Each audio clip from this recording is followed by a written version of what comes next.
press the bell icon on the YouTube app and never miss another update. Hello students, ನಾವು ಇಂದಿನ ತರಗತಿಯಲ್ಲಿ ತ್ರಿಭುಜಗಳಲ್ಲಿ ಬಾಹುಕೋನ ಬಾಹು ಸಿದ್ಧಾಂತದ ಬಗ್ಗೆ ತಿಳ್ಕೊಂಡಿದ್ವಿ. ಅದರ ಮೇಲೆ ಉದಾಹರಣೆ ಪ್ರಾಬ್ಲಮ್ಸ್ ಕೂಡ ಸಾಲ್ವ್ ಮಾಡ್ಕೊಂಡಿದ್ವಿ. ಸೊ ಇವತ್ತಿನ ಕ್ಲಾಸಲ್ಲಿ ನಾವು ಕೋನ ಬಾಹುಕೋನ ಸರ್ವಸಮ್ಮತೆಯ ನಿಯಮ ಅಂದ್ರೇನು, ಅದನ್ನು ನಾವು ಯಾವ ಥರ ಪ್ರೂವ್ ಮಾಡಬೇಕು ಅನ್ನೋದ್ರ ಬಗ್ಗೆ ತಿಳ್ಕೊಳ್ಳೋಣ ಮಕ್ಕಳೇ. ಇಲ್ಲಿ ಕೋನ ಬಾಹುಕೋನ ಸರ್ವಸಮ್ಮತೆ ನಿಯಮ ಅಂದರೆ ಏನು ನೋಡೋಣ.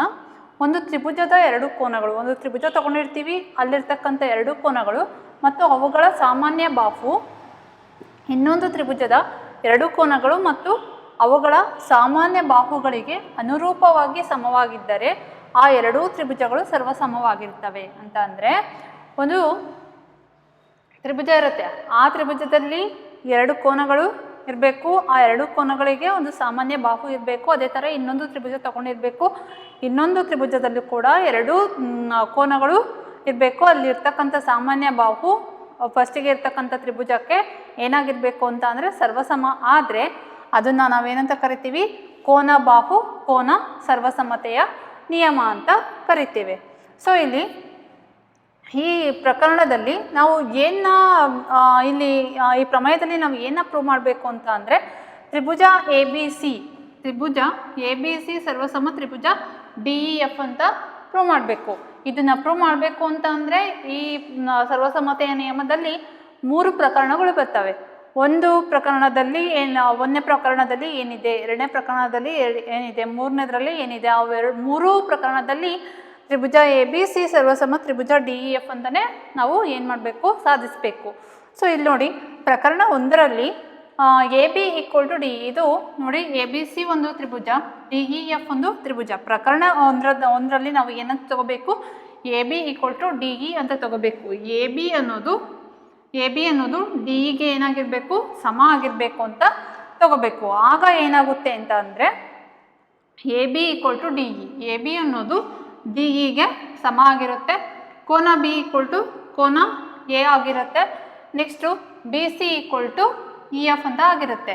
ಇಲ್ಲಿ ನಾವು ತ್ರಿಭುಜ ಎ ಬಿ ಸಿ ಸರ್ವಸಮ ತ್ರಿಭುಜ ಡಿ ಇ ಎಫ್ ಅಂತ ಯಾವ ಸರ್ವಸಮ್ಮತೆಯ ನಿಯಮ ಯೂಸ್ ಮಾಡಿದ್ದೀವಿ, ಬಾಹು ಕೋನ ಬಾಹು. ನೋಡಿ, ಬಾಹು ಕೋನ ಬಾಹು ಸರ್ವಸಮ್ಮತೆಯ ನಿಯಮದಿಂದ ತ್ರಿಭುಜ ಎ ಬಿ ಸಿ ಸರ್ವಸಮ ತ್ರಿಭುಜ ಡಿ ಇ ಎಫ್ ಆಯಿತು. ಅದೇ ಥರ ನೆಕ್ಸ್ಟು ಪ್ರಕರಣ ಎರಡರಲ್ಲಿ ಎ ಬಿ ಅನ್ನೋದು ಡಿ ಗಿನ ದೊಡ್ಡದಾಗಿರಬೇಕು, ಅಂದರೆ ಅದರ ಉದ್ದ ಜಾಸ್ತಿ ಇರಬೇಕು ಅಂತ ಅರ್ಥ. ಎ ಬಿ ನೋಡಿ, ಎ ಬಿ ಅನ್ನೋದು ಡಿ ಗಿನ ಏನಾಗಿರಬೇಕು, ದೊಡ್ಡದಾಗಿರಬೇಕು. ಸೊ ಅದಕ್ಕೆ ಇಲ್ಲಿ ನಾವು ಏನು ಮಾಡೋಣ ಅಂತ ಅಂದರೆ ಎ ಬಿಯಲ್ಲಿ ಪಿ ಅನ್ನೋ ಪಾಯಿಂಟ್ನ ಮಾರ್ಕ್ ಮಾಡ್ಕೊಂಬಿಟ್ಟು ಇ ಅನ್ನೋ ಪಾಯಿಂಟಿಗೆ ಒಂದು ರೇಖಾಖಂಡನ ಇಲ್ಲಿಗಿಂದ ಇಲ್ಲಿಗೆ ಏನು ಮಾಡೋಣ, ಜಾಯಿನ್ ಮಾಡೋಣ. ಆಗ ಏನಾಗುತ್ತೆ ಅಂತ ಅಂದರೆ ಪಿ ಬಿ ಇ ತ್ರಿಭುಜ ಡಿ ಇ ಎಫ್ ತ್ರಿಭುಜಕ್ಕೆ ಸರ್ವಸಮ ಆಗುತ್ತೆ. ಹೆಂಗಾಗುತ್ತೆ ಅಂತ ಅಂದರೆ ಎ ಬಿ ಅನ್ನೋದು ಡಿ ಇಗಿನ ಜಾಸ್ತಿ ಇರುತ್ತಲ್ವಾ. ತ್ರಿಭುಜ ಪಿ ಬಿ ಸಿ ಮತ್ತು ತ್ರಿಭುಜ ಡಿ ಇ ಎಫ್, ತ್ರಿಭುಜ ಪಿ ಬಿ ಸಿ ಮತ್ತು ತ್ರಿಭುಜ ಡಿ ಇ ಎಫ್ಗಳಲ್ಲಿ ಯಾಕೆ ಇದು ತಗೋಬೇಕು ಅಂತ ಅಂದರೆ ಎ ಬಿ ಅನ್ನೋದು ಡಿ ಇಗೆ ಏನಾಗಿದೆ, ದೊಡ್ಡದಾಗಿದೆ. ಸೊ ಅದಕ್ಕೆ ಇಲ್ಲಿ ಈ ಪಾಯಿಂಟ್ನ ಮಾರ್ಕ್ ಮಾಡಿಕೊಂಡು ಹೀಗೆ ಜಾಯಿನ್ ಮಾಡಿದರೆ ನಮಗೆ ಇಲ್ಲೊಂದು ಪಿ ಬಿ ಸಿ ಅನ್ನೋದೊಂದು ತ್ರಿಭುಜ ಬರುತ್ತೆ. ಸೊ ತ್ರಿಭುಜ ಪಿ ಬಿ ಸಿ ಮತ್ತು ತ್ರಿಭುಜ ಡಿ ಇ ಎಫ್ಗಳಲ್ಲಿ ನಾವೇನಂತ ಬರಿಬೋದಪ್ಪ ಅಂತ ಅಂದರೆ P B equal to D E, P B ಅನ್ನೋದು ಡಿ ಇಗೆ ಸಮ, ಕೋನ ಬಿ ಈಕ್ವಲ್ ಟು ಕೋನ E, B C equal to E F ಆಯಿತು. ಹಾಗಾಗಿ ನಾವು ಏನಂತ ಬರಿಬೋದು, ತ್ರಿಭುಜ ಪಿ ಸಿ ಬಿ ಸರ್ವಸಮ ತ್ರಿಭುಜ ಡಿ ಇ ಎಫ್ ಅಂತ ಬರಿಬೋದು. ಸೊ ಇಲ್ಲಿ ನಾವು ಸರ್ವಸಮ ತ್ರಿಭುಜದ ಅನುರೂಪ ಭಾಗಗಳಾಗಿ ಯಾವನ್ನ ತಗೋಬೋದು ಅಂತ ಅಂದರೆ ಕೋನಗಳು. ಯಾವ ಕೋನಗಳು, ಕೋನ ಪಿ ಸಿ ಬಿ ನೋಡಿ, ಕೋನ P C B equal to ಕೋನ ಡಿ ಎಫ್ ಇ ಅಂತಲೂ ತಗೋಬೋದು. ಕೋನ A C B equal to ಕೋನ ಡಿ ಎಫ್ ಇ ಅಂತ ತಗೋಬೋದು. ನೋಡಿ, ಇವೆರಡನ್ನು ಈ ಥರ ಬರ್ಕೊಂಡಾಗ ಕೋನ A C B equal to ಕೋನ ಪಿ ಸಿ ಬಿ ಆಗುತ್ತೆ. ಕೋನ A C B equal to ಕೋನ ಪಿ ಸಿ ಬಿ ಅಂತ ಆಗುತ್ತೆ. ಇದು ಯಾವಾಗ ಸಾಧ್ಯ ಅಂದರೆ ಎ ಬಿ ಲೈನ್ ಮೇಲೆ ಪಿ ಅನ್ನೋದು ಐಕ್ಯವಾಗಿರಬೇಕು, ಅಥವಾ ಎ ಬಿ ಅನ್ನೋದು ಡಿ ಗೆ ಸಮವಾಗಿದ್ದಾಗ ಅದೇನಾಗುತ್ತೆ ಅಂದರೆ ಕೋನ A C B equal to ಕೋನ ಪಿ ಸಿ ಬಿ ಅಂತ ಆಗುತ್ತೆ. ಅನುರೂಪ ಭಾಗಗಳು ಯಾವುದರ ಅನುರೂಪ ಭಾಗಗಳು, ಸರ್ವಸಮ ತ್ರಿಭುಜದ ಅನುರೂಪ ಭಾಗಗಳು. ಇನ್ನೊಂದು ಪ್ರಕರಣ ಇದೆ. ಸೊ ಅದಕ್ಕಿಂತ ಮುಂಚೆ ಇದಿಷ್ಟು ನೋಡ್ಕೊಳ್ಳಿ ಮಕ್ಕಳೇ.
ನೆಕ್ಸ್ಟ್ ನಾವು ಮೂರನೇ ಪ್ರಕರಣದಲ್ಲಿ ಏನಿದೆ ಅಂತ ನೋಡೋಣ.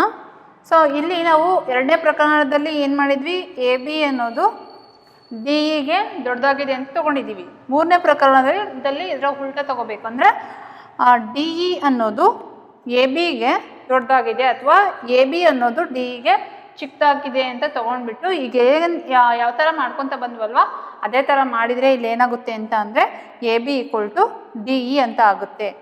ಆಮೇಲೆ ಇವಿಷ್ಟು ಕೋನಗಳು ಎಲ್ಲ ಕೋನಗಳು ಸೇಮ್ ಇರ್ತವೆ. ಇಲ್ಲಿ ಹೆಂಗೆ ಯಾವ ಕೋನಕ್ಕೆ ಯಾವ ಕೋನ ಸಮ ಇದೆ ಅಲ್ವಾ, ಅದಷ್ಟು ಕೋನಗಳು ಸಮ ಇರ್ತವೆ. ಬಟ್ ಇಲ್ಲಿ ನಾವು ತಗೊಳ್ಬೇಕಾಗಿರೋದು ಏನಪ್ಪ ಅಂತ ಅಂದರೆ ಈ ಡಿ ಇ ಮೇಲೆ ಎಮ್ಮನ ಪಾಯಿಂಟ್ನ ಮಾರ್ಕ್ ಮಾಡ್ಕೋಬೇಕು. ಯಾಕೆ ಅಂತ ಅಂದರೆ ಡಿ ಇ ಅನ್ನೋದು ಎ ಬಿಗಿನ ಏನಾಗಿದೆ, ದೊಡ್ಡದಾಗಿದೆ. ಸೊ ಅದಕ್ಕೆ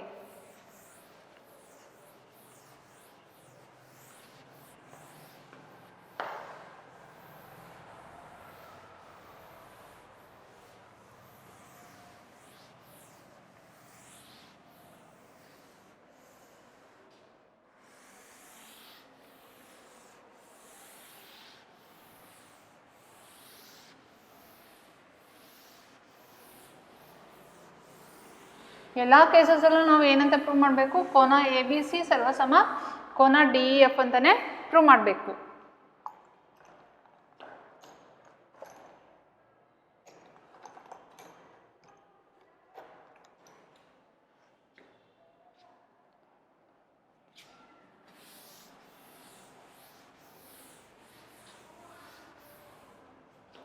ಈಗ ಪ್ರಕರಣ 3.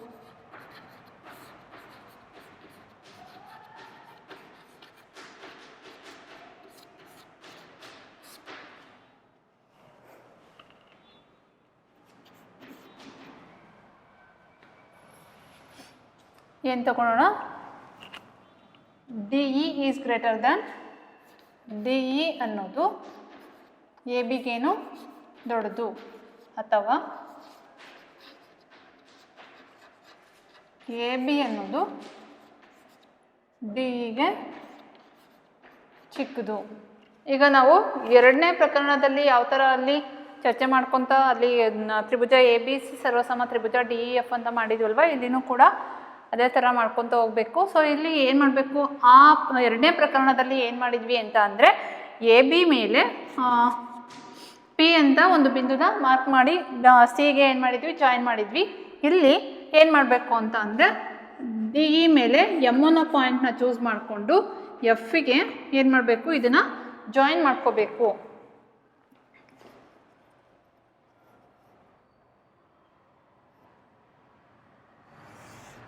ಜಾಯಿನ್ ಮಾಡಿಕೊಂಡು ನಾವೇನು ಮಾಡ್ತೀವಿ ಅಂತ ಅಂದರೆ ಅಲ್ಲಿ ಎರಡನೇ ಪ್ರಕರಣದಲ್ಲಿ ಏನೇನು ಮಾಡಿದ್ವಲ್ವ ಇಲ್ಲಿನೂ ಅದೇ ಥರ ಮಾಡ್ಕೊತ ಹೋದಾಗ ತ್ರಿಭುಜ ಎ ಬಿ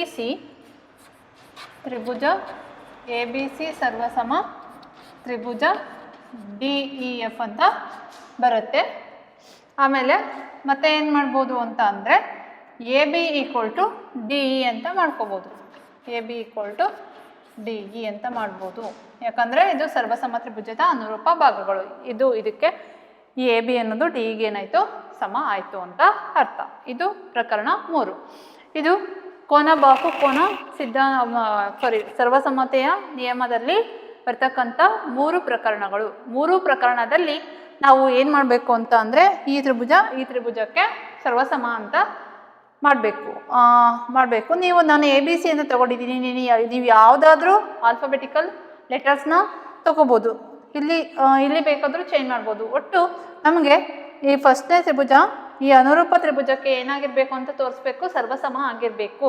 ಯಾವ ನಿಯಮದ ಪ್ರಕಾರ ನಾವು ಬಾಕೋಬ ಸರ್ವಸಮತೆ ನಿಯಮನ ಅಪ್ಲೈ ಮಾಡ್ಕೊತಾ ಹೋದಾಗ ಇವಷ್ಟೂ ಏನಾಗ್ತವೆ ಅಂತ ಅಂದರೆ ಈ ತ್ರಿಭುಜಕ್ಕೆ ಸರ್ವಸಮ ಆಗ್ತವೆ. ಇದು ಕೋನ ಸರ್ವಸಮತೆಯ ನಿಯಮದಲ್ಲಿ ಬರ್ತಕ್ಕಂಥ 3 ಪ್ರಕರಣಗಳು. ಇದಾದಮೇಲೆ ಉದಾಹರಣೆ ಲೆಕ್ಕ ಇದೆ, ಇದಕ್ಕೆ ಸಂಬಂಧಪಟ್ಟಂಗೆ ಮಕ್ಕಳೇ ಅದನ್ನು ಸಾಲ್ವ್ ಮಾಡೋಣ ನಾವು. ಉದಾಹರಣೆ ಲೆಕ್ಕಗಳನ್ನ ಯಾಕೆ ಕೊಟ್ಟಿರ್ತಾರೆ ಅಂತ ಅಂದರೆ ನಿಮಗೆ ಈ ಕಾನ್ಸೆಪ್ಟು ಎಷ್ಟು ಚೆನ್ನಾಗಿ ಅರ್ಥ ಆಗಿದೆ, ಈ ಪ್ರಾಬ್ಲಮ್ನ ನೋಡಿದರೆ ಹಿಂಗೆ ಅರ್ಥ ಆಗ್ಬೋದು ಅನ್ನೋದಕ್ಕೋಸ್ಕರ ಈ ಉದಾಹರಣೆ ಲೆಕ್ಕಗಳನ್ನ ಕೊಟ್ಟಿರ್ತಾರೆ. ಇಲ್ಲಿ ಉದಾಹರಣೆ 3 ಅಂತ ಇದೆ. ಉದಾಹರಣೆ 3.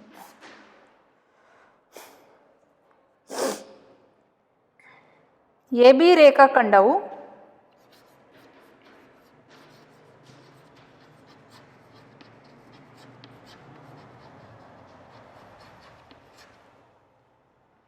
CD ರೇಖಾಖಂಡಕ್ಕೆ ಸಮಾಂತರವಾಗಿದೆ.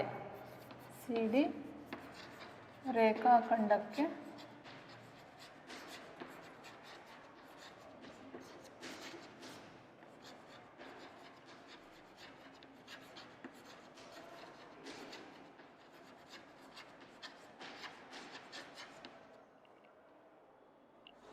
AD ಯ ಮಧ್ಯಬಿಂದು O. AD ಯ ಮಧ್ಯಬಿಂದು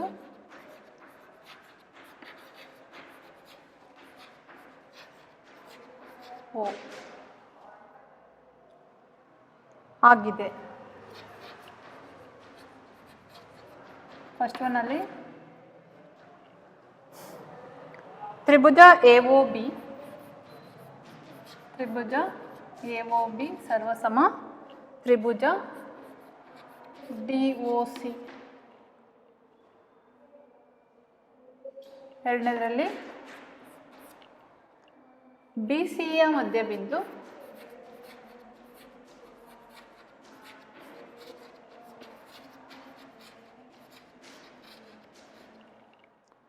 O ಎಂದು ಸಾಧಿಸಿ.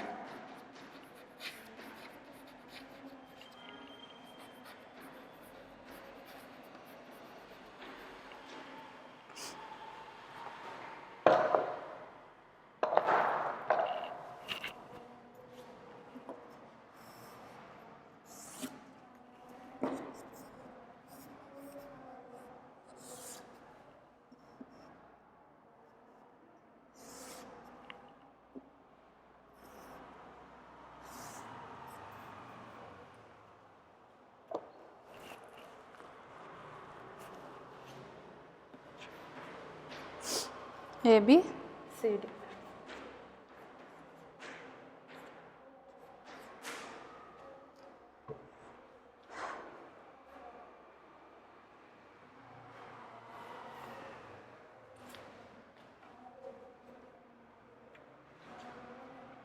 ಮಕ್ಕಳೇ ನೋಡಿ ಕ್ವಶನ್ನ ಅರ್ಥ ಮಾಡ್ಕೊಳ್ಳೋಣ. ಫಸ್ಟು AB ರೇಖಾಖಂಡವು CD ರೇಖಾಖಂಡಕ್ಕೆ ಸಮಾಂತರವಾಗಿದೆ. ಅಂದರೆ AB ರೇಖಾಖಂಡ ಅನ್ನೋದು CDಗೆ ಏನಾಗಿದೆ, ಸಮಾಂತರವಾಗಿದೆ ಅಂತ ಕೊಟ್ಟಿದ್ದಾರಲ್ವಾ. ಆಮೇಲೆ AD ಯ ಮಧ್ಯಬಿಂದು O ಆಗಿದೆ.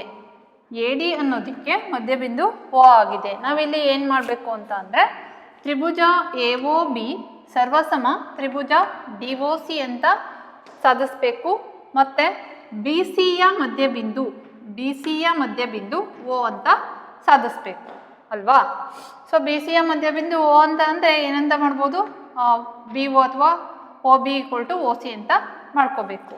ಈಗ ನಾವು ಫಸ್ಟ್ ಒನ್ನ ಸಾಲ್ವ್ ಮಾಡ್ಕೊಳ್ಳೋಣ. ತ್ರಿಭುಜ AOB ಮತ್ತು ತ್ರಿಭುಜ DOCಗಳಲ್ಲಿ ನೋಡಿ, ತ್ರಿಭುಜ ಎ ಒ ಬಿ ಮತ್ತು ತ್ರಿಭುಜ ಡಿ ಒ ಸಿಗಳಲ್ಲಿ ಏನಂತ ಮಾಡ್ಬೋದಪ್ಪ, ಇಲ್ಲಿ ಎರಡು ಲೈನು ಇಂಟರ್ಸೆಕ್ಟ್ ಆಗಿದೆ ಇಲ್ಲಿ ಓ ಅನ್ನೋ ಪಾಯಿಂಟಲ್ಲಿ ಅಂತ ಅಂದಾಗ ಅಲ್ಲಿರ್ತಕ್ಕಂಥ ಶೃಂಗಾಭಿಮುಖ ಕೋನಗಳು ಏನಾಗಿರ್ತವೆ, ಸಮ ಆಗಿರ್ತವೆ ಅಂತ ನಿಮಗೆ ಗೊತ್ತಿದೆ. ಸೊ ಇಲ್ಲಿ ಏನಂತ ಬರಿಬೋದು, ಕೋನ A O B equal to ಕೋನ ಸಿ ಒ ಡಿ. ಯಾಕೆ ಅಂದರೆ ಶೃಂಗಾಭಿಮುಖ ಕೋನಗಳು.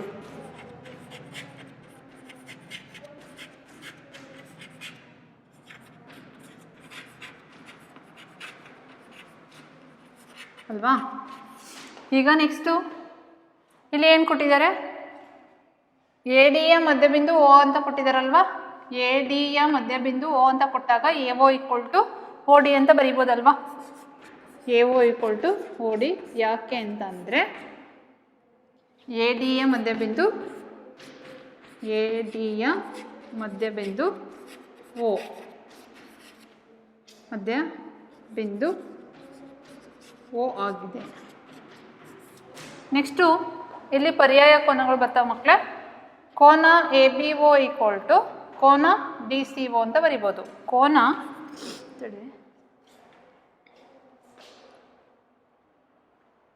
ಕರೆಕ್ಟ್. ಕೋನ A B O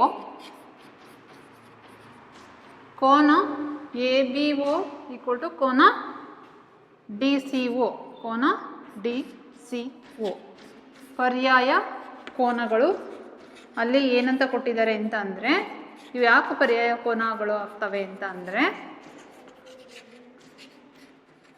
A B ಸಮಾಂತರ ಸಿ ಡಿ ಅಂತ ಕೊಟ್ಟಿದ್ದಾರೆ. ಅದಕ್ಕೆ ಎ ಬಿ ಸಮಾಂತರ ಸಿ ಡಿ.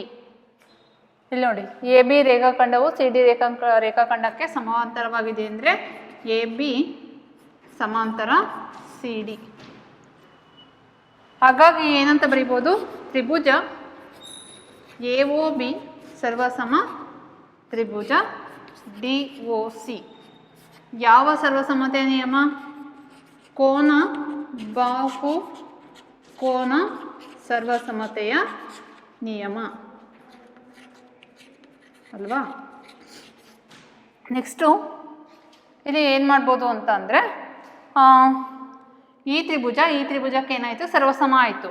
ನಾವು ಸರ್ವಸಮ ತ್ರಿಭುಜದ ಅನುರೂಪ ಭಾಗಗಳಾಗಿ ಯಾವುದನ್ನು ತಗೋಬೋದು ಅಂತ ಅಂದರೆ,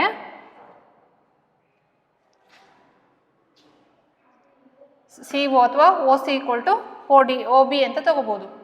ಓ C equal to O B ಆದಾಗ ಇದು ಯಾವುದ್ರ ಪ್ರಕಾರ ತಗೊಂಡಿದ್ದೀವಿ ಅಂತ ಅಂದರೆ, ಸರ್ವಸಮ ತ್ರಿಭುಜಗಳ ಅನುರೂಪ ಭಾಗಗಳು ಇದ್ರ ಪ್ರಕಾರ ತಗೊತೀವಿ ಅಲ್ವಾ. So next O C equal to O B ಆದಾಗ ಬಿ ಸಿಯ ಮಧ್ಯಬಿಂದು ಏನಂತ ಸಾಧಿಸ್ದಂಗಾಗುತ್ತೆ, ಬಿ ಸಿಯ ಮಧ್ಯಬಿಂದು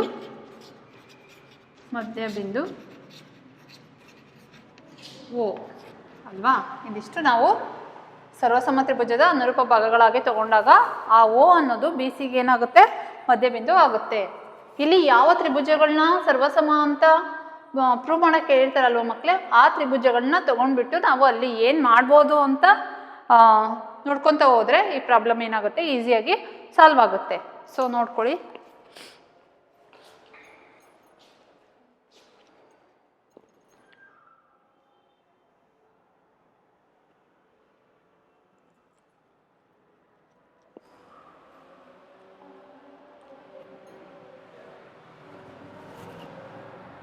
ನೆಕ್ಸ್ಟ್ ನಾವು ಅಭ್ಯಾಸದ ಲೆಕ್ಕಗಳನ್ನ ಸಾಲ್ವ್ ಮಾಡೋಣ ಮಕ್ಕಳೇ.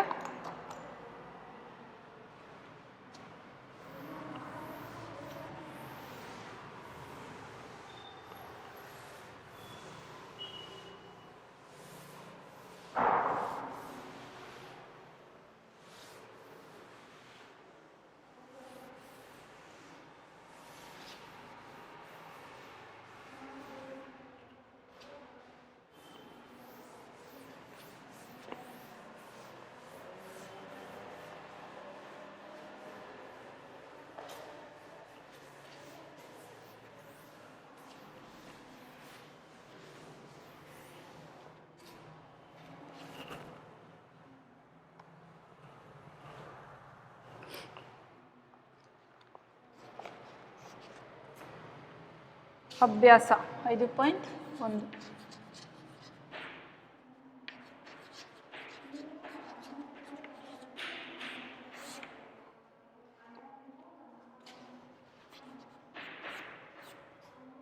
ಚತುರ್ಭುಜ ABCDಯಲ್ಲಿ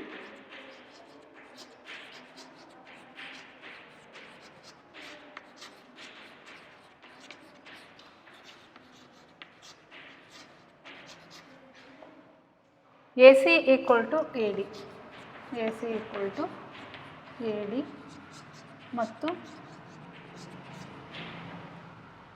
ABಯು ಕೋನ A ಅನ್ನು ಅರ್ಧಿಸುತ್ತದೆ. ABಯು ಕೋನ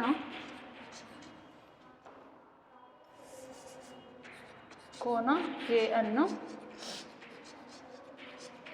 ಅರ್ಧಿಸುತ್ತದೆ.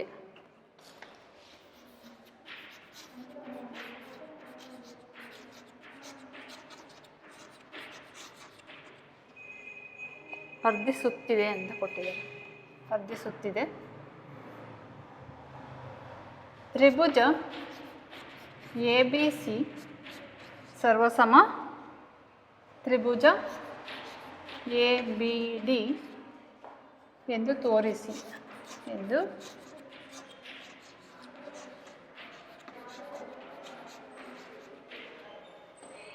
BC ಮತ್ತು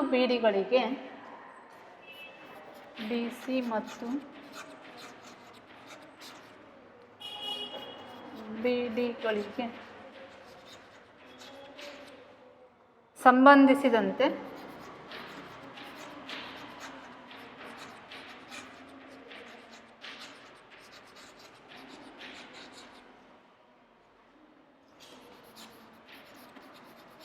ನೀವೇನು ಹೇಳುವಿರಿ?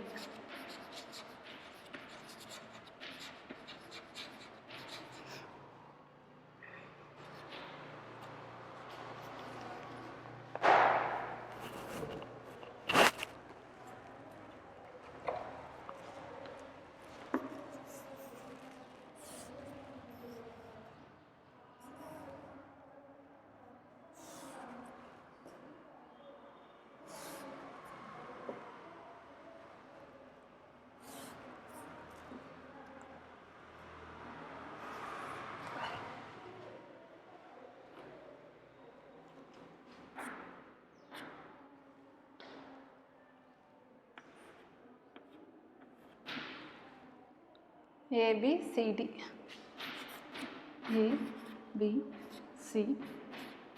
ಇಷ್ಟೇ ಅಲ್ವಾ?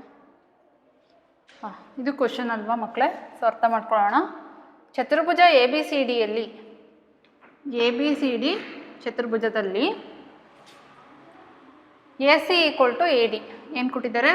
AC equal to AD ಅಂತ ಕೊಟ್ಟಿದ್ದಾರೆ. ABಯು ಕೋನ A ಯನ್ನು ಅರ್ಧಿಸುತ್ತದೆ. AB ಅನ್ನೋದು A ಕೋನನ ಅರ್ಧಿಸುತ್ತದೆ. ಅರ್ಧ ಮಾಡಿದೆ ಅಲ್ವಾ? ಅರ್ಧಿಸಿದೆ ಅಲ್ವಾ? AB ಏನ A ಕೋನನ ಅರ್ಧಿಸಿದೆ. ತ್ರಿಭುಜ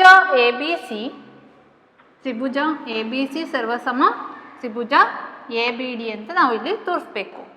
ಆಮೇಲೆ BC ಮತ್ತು BDಗಳಿಗೆ ಸಂಬಂಧಿಸಿದಂತೆ BC ಮತ್ತು BDಗಳಿಗೆ ಸಂಬಂಧಿಸಿದಂತೆ ನೀವೇನು ಹೇಳುವಿರಿ ಅಂತ ಇದೆ. ಎರಡು ಬಾಹುಗಳ ಬಗ್ಗೆ ನಾವೇನು ಹೇಳ್ತೀವಿ ಅನ್ನೋದನ್ನು ಕೇಳಿದ್ದಾರೆ. ಫಸ್ಟ್ ನಾವು ಇಲ್ಲಿ ತ್ರಿಭುಜ ABC ಸರ್ವಸಮ ತ್ರಿಭುಜ ABD ಅಂತ ಸಾಧಿಸಿ ತೋರಿಸೋಣ ಮಕ್ಕಳೇ.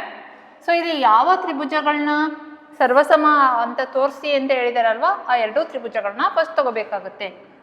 ತ್ರಿಭುಜ ABC ಮತ್ತು ತ್ರಿಭುಜ ABDಗಳಲ್ಲಿ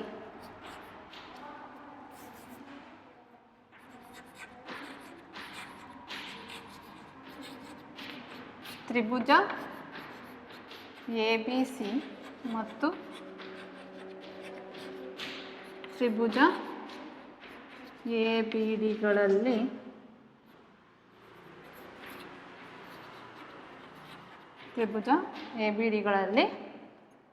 AB ಅವ್ರು ಕೊಟ್ಟಿರೋದೇನು? AC equal to AD ಅಂತ ಕೊಟ್ಟಿದ್ದಾರೆ. AC equal to AD ಅಂತ ಕೊಟ್ಟಿದ್ದಾರೆ. ಆಮೇಲೆ ನೋಡಿ ಇಲ್ಲಿ AB ಅನ್ನೋದು ಕೋನ ಏನ ಅರ್ಧಿಸಿದ್ರೆ ಕೋನ C A B equal to ಕೋನ ಬಿ ಎ ಡಿ ಅಂತ ಬರ್ಕೋಬೋದಲ್ವಾ. ಕೋನ C A B equal to ಕೋನ ಬಿ ಎ ಡಿ. ಯಾಕೆ ಅಂತ ಅಂದರೆ ಎ ಬಿಯು ಕೋನ ಎಯನ್ನು ಅರ್ಧಿಸುತ್ತದೆ.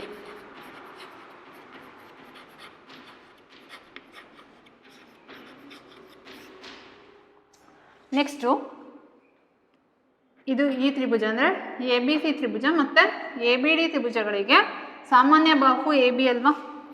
So A B equal to A B ಅಂತ ಬರಿಬೋದು. ಇದೇನು ಸಾಮಾನ್ಯ ಬಾಹು.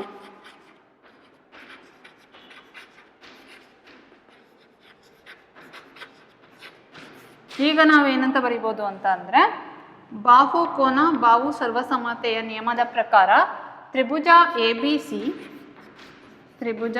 ಬಿ ಸಿ ಸರ್ವಸಮ ತ್ರಿಭುಜ ಎ ಬಿ ಡಿ ಅಂತ ಬರಿಬೋದು. ತ್ರಿಭುಜ ಎ ಬಿ ಡಿ ಯಾವ ನಿಯಮ? ಬಾಹು ಕೋನ ಬಾಹು ನಿಯಮ. ಆಮೇಲೆ ಅವರು ಇನ್ನೊಂದು ಕ್ವಶನ್ ಕೇಳಿದ್ದಾರೆ, ಬಿ ಸಿ ಮತ್ತು ಬಿ ಡಿಗಳಿಗೆ ಸಂಬಂಧಿಸಿದಂತೆ.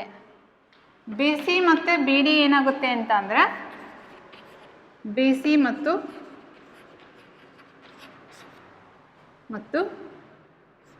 ಬಿ ಡಿಗಳು ಸರ್ವಸಮ ತ್ರಿಭುಜದ ಅನುರೂಪ ಭಾಗಗಳು. ಸರ್ವಸಮ ತ್ರಿಭುಜದ ಅನುರೂಪ ಭಾಗಗಳು ಅಂತ ಬರಿಬೋದು. ಈ ಥರ ಈ ಪ್ರಾಬ್ಲಮ್ನ ಸಾಲ್ವ್ ಮಾಡ್ಕೋಬೇಕು.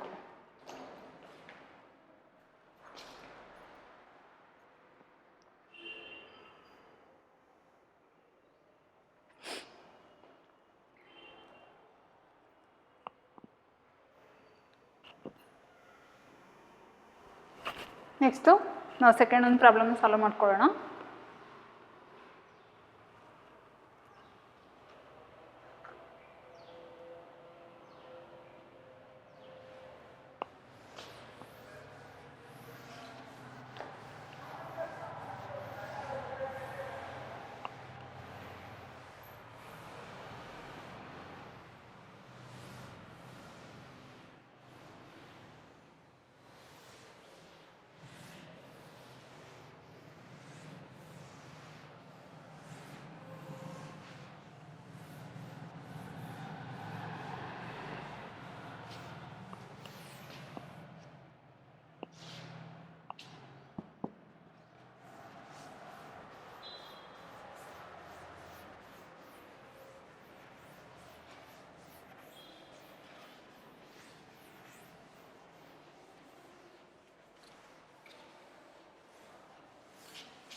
ಎರಡನೇದು ಎ ಬಿ ಸಿ ಡಿ ಒಂದು ಚತುರ್ಭುಜ.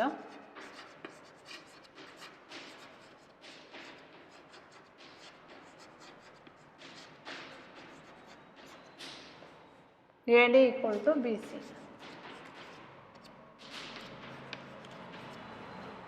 ಮತ್ತು ಕೋನ D A B equal to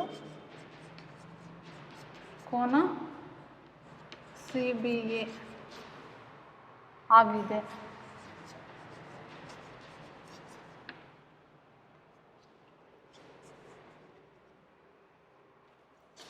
ನಾವೇನು ಪ್ರೂವ್ ಮಾಡಬೇಕಪ್ಪ ಅಂದರೆ ತ್ರಿಭುಜ ಎ ಬಿ ಡಿ ಸರ್ವಸಮ ತ್ರಿಭುಜ ಬಿ ಎ ಸಿ ಅಂತ ಪ್ರೂವ್ ಮಾಡಬೇಕು. ಎರಡನೇದರಲ್ಲಿ B D equal to A C ಅಂತ ಪ್ರೂವ್ ಮಾಡ್ಕೋಬೇಕು. ಮೂರನೇದರಲ್ಲಿ ಕೋನ A B D equal to ಕೋನ A B D equal to ಕೋನ ಬಿ ಎ ಸಿ ಎಂದು ಸಾಧಿಸಿ.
A B C D.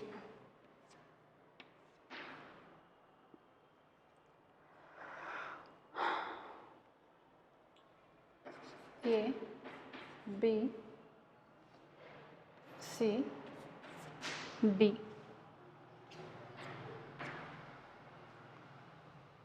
ಕ್ವಶನ first ಅರ್ಥ ಮಾಡ್ಕೊಳ್ರಿ ಮಕ್ಕಳೇ, ನೋಡೋಣ.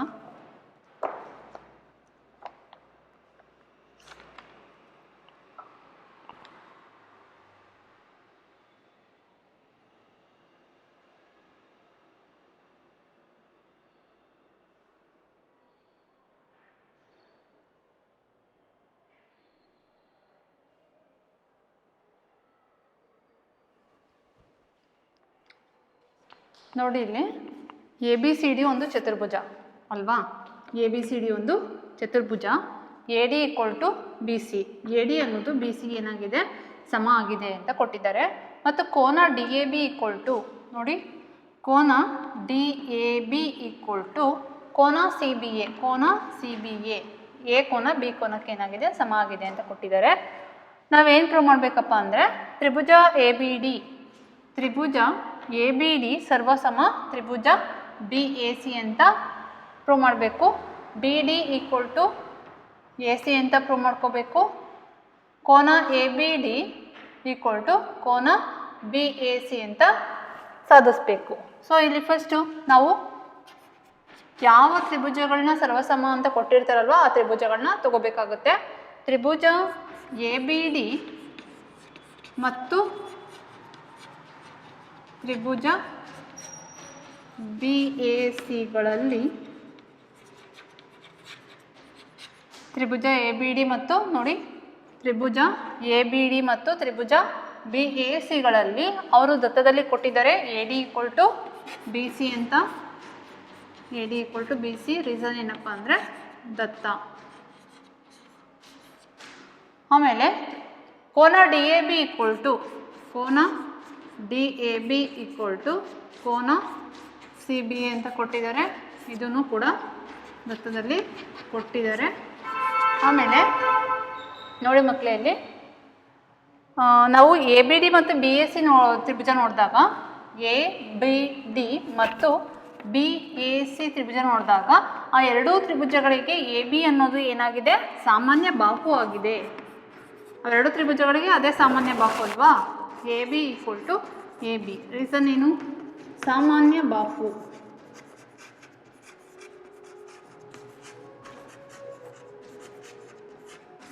ಈಗ ನಾವು ಏನಂತ ಬರಿಬೋದು? ತ್ರಿಭುಜ ಎ ಬಿ ಡಿ ಸರ್ವಸಮ ತ್ರಿಭುಜ ಬಿ ಎ ಸಿ ಅಂತ ಬರ್ಕೋಬೋದು.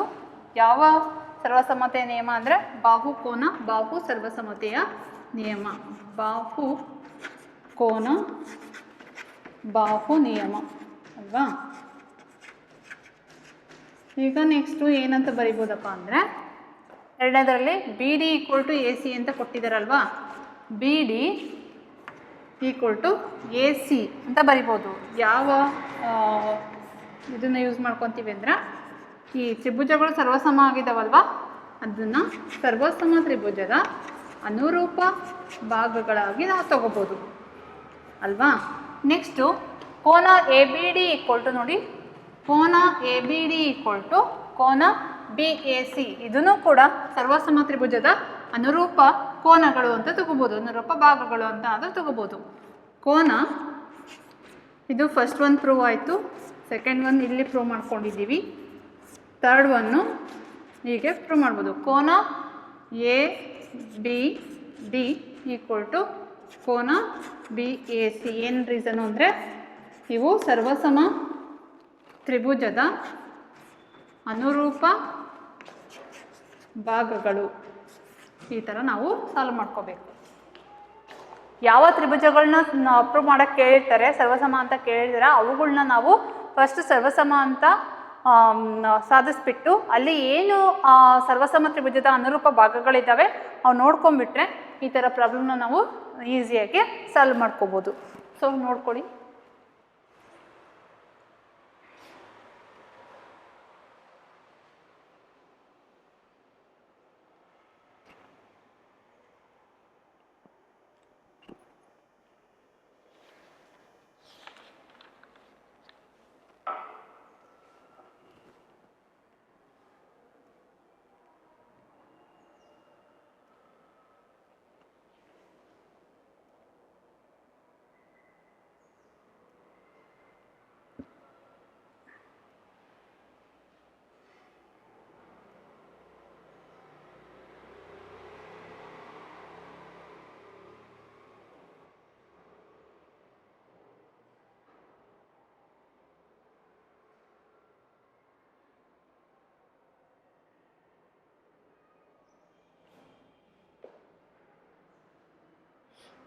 ನೆಕ್ಸ್ಟ್ ನಾವು ಮೂರನೇ ಪ್ರಾಬ್ಲಮ್ನ ಸಾಲ್ವ್ ಮಾಡ್ಕೊಳ್ಳೋಣ.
AD ಮತ್ತು BCಗಳು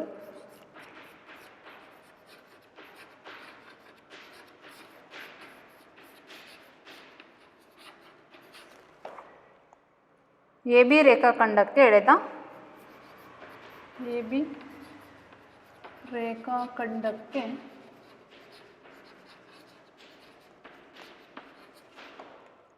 ಎಳೆದ ಸಮಲಂಬಗಳಾಗಿವೆ.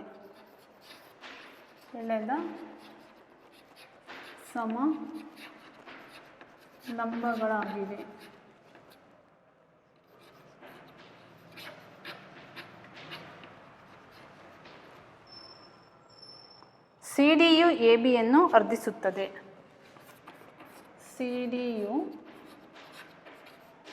ABಯನ್ನು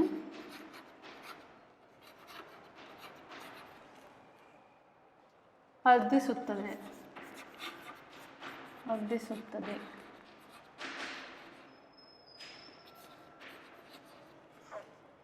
ಎಂದು ತೋರಿಸಿ.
AOB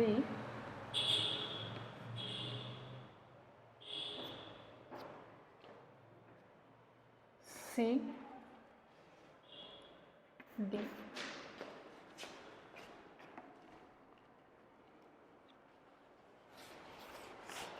ಹೀಗಿದೆ ಕ್ವಶನು. ಇದಕ್ಕೆ ಸಂಬಂಧಪಟ್ಟಿದ್ದು ರೇಖಾಚಿತ್ರ ಇದು ಮಕ್ಕಳ. ಸೊ ಇಲ್ಲಿ ನೋಡೋಣ ಕ್ವಶನಲ್ಲಿ ಏನಿದೆ ಅಂತ. AD ಮತ್ತು BCಗಳು ನೋಡಿ, AD ಮತ್ತು BCಗಳು AB ರೇಖಾಖಂಡಕ್ಕೆ ಎಳೆದ ಸಮಲಂಬಗಳಾಗಿವೆ.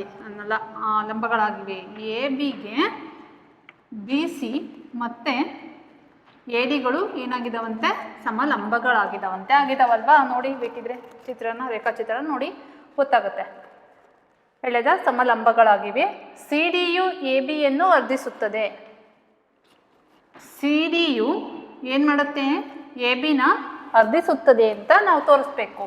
CDಯು ABಯನ್ನು ಅರ್ಧಿಸುತ್ತದೆ ಅಂತ ತೋರಿಸ್ಬೇಕು ಅಂತಂದರೆ ನಾವೇನು ಪ್ರೂವ್ ಮಾಡಬೇಕಪ್ಪ ಅಂದರೆ OA = OB ಆದಾಗ OA = OB, OC = OD ಇವಷ್ಟು ಸಮ ಇದ್ದರೆ ಏನಾಗುತ್ತೆ ಅಂದರೆ AB ಅನ್ನೋದು CDನ ಏನು ಮಾಡುತ್ತೆ? ಅರ್ಧಿಸುತ್ತದೆ. ಅಥವಾ ಸಿ ಡಿ ಅನ್ನೋದು ಎ ಬಿಯನ್ನು ಅರ್ಧಿಸುತ್ತದೆ ಅಂತ ತೋರಿಸ್ಬೋದು. ಸೊ ಫಸ್ಟು ಇದನ್ನು ನಾವು ಪ್ರೂವ್ ಮಾಡಬೇಕು ಅಂತ ಅಂದರೆ ಇಲ್ಲಿ ಯಾವ ತ್ರಿಭುಜಗಳಿದ್ದಾವೆ ಅಂತ ನೋಡ್ಕೋಬೇಕು. ನೋಡಿ ಯಾವ್ಯಾವ ತ್ರಿಭುಜ ಇದ್ದಾವೆ. ತ್ರಿಭುಜ ಎ ಒ ಡಿ ಮತ್ತು ತ್ರಿಭುಜ ಎ ಒ ಡಿ ಮತ್ತು ತ್ರಿಭುಜ ಡಿ ಒ ಸಿ ಇವೆರಡು ತ್ರಿಭುಜಗಳನ್ನ ನಾವು ತಗೊಳ್ಳೋಣ. ತ್ರಿಭುಜ ಎ ಒ ಡಿ ಮತ್ತು ತ್ರಿಭುಜ ಡಿ ಒ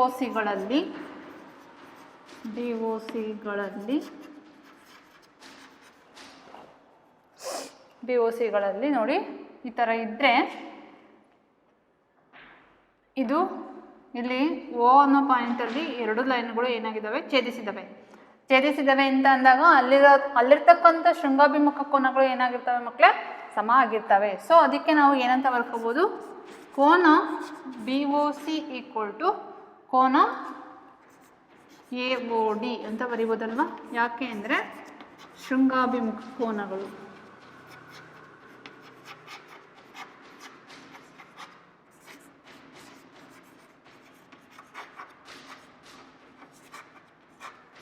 ಇಲ್ಲಿ ಮತ್ತೆ ಇನ್ನೊಂದು ಕೊಟ್ಟಿದ್ದಾರೆ, ಎ ಡಿ ಮತ್ತು ಬಿ ಸಿಗಳು ಎ ಬಿ ರೇಖಾಖಂಡಕ್ಕೆ ಎಳೆದ ಸಮಲಂಬಗಳಾಗಿವೆ ಅಂತ ಅಂದರೆ ಎ ಡಿ ಅನ್ನೋದು ಬಿ ಸಿಗೆ ಏನಿದ್ದಂಗೆ ಸಮ ಆಗಿದೆ ಅಂತ ಅರ್ಥ. A D equal to B C. ಮತ್ತು ಯಾವ ಕೋನ ತಗೋಬೋದಪ್ಪ ಅಂತ ಅಂದರೆ ಕೋನ ಒ ಬಿ ಸಿ ಅಥವಾ ಕೋನ ಸಿ ಬಿ ಒ ಅಥವಾ ಕೋನ ಒ ಬಿ ಸಿ ಹಿಂಗೆ ತಗೊಳ್ಳೋಣ. ಕೋನ C B O equal to ಕೋನ ಡಿ ಎ ಒ, ಕೋನ D A O equal to ಎಷ್ಟಿದ್ದಾವೆ 90 ಡಿಗ್ರಿ. ಯಾಕೆ ಅಂತ ಅಂದರೆ ಅವು ಎ ಬಿಗೆ ಎಳೆದಂಥ ಲಂಬಗಳಲ್ವಾ. ಸೊ ಅದಕ್ಕೆ ಇಲ್ಲಿ ಯಾವ ಸರ್ವಸಮತೆಯ ನಿಯಮ ಬಂತು ನೋಡಿ. ಕೋನ ಬಾಹು ಕೋನ ಸರ್ವಸಮತೆಯ ನಿಯಮದ ಪ್ರಕಾರ ತ್ರಿಭುಜ ಎ ಒ ಡಿ ಸರ್ವಸಮ ತ್ರಿಭುಜ ಬಿ ಒ ಸಿ ಅಂತ ಬರಿಬೋದಲ್ವಾ. ಯಾವ ನಿಯಮ? ಕೋನ ಬಾಹು ಕೋನ ಬಾಹು ಕೋನ ನಿಯಮ.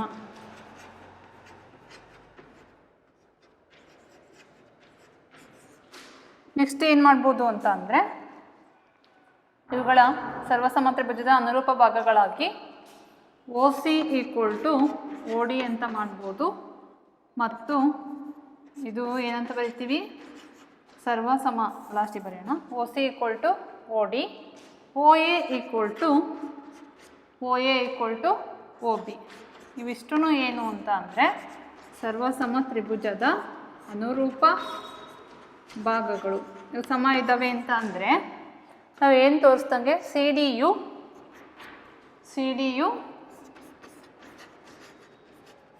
ಎ ಬಿಯನ್ನು ಅರ್ಧಿಸುತ್ತದೆ.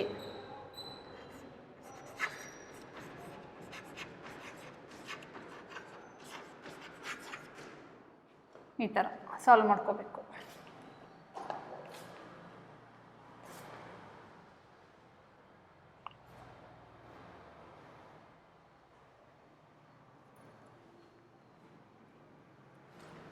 ಸೊ ಮಕ್ಕಳೇ, ಇವತ್ತಿಗೆ ಇಷ್ಟು 3 ಪ್ರಾಬ್ಲಮ್ ಸಾಕು. ನೆಕ್ಸ್ಟು 4ನೇ ಪ್ರಾಬ್ಲಮಿಂದ ಮುಂದಿನ ಕ್ಲಾಸಲ್ಲಿ ಆ 4ನೇ ಪ್ರಾಬ್ಲಮಿಂದ ತಿಳ್ಕೊಳ್ಳೋಣ.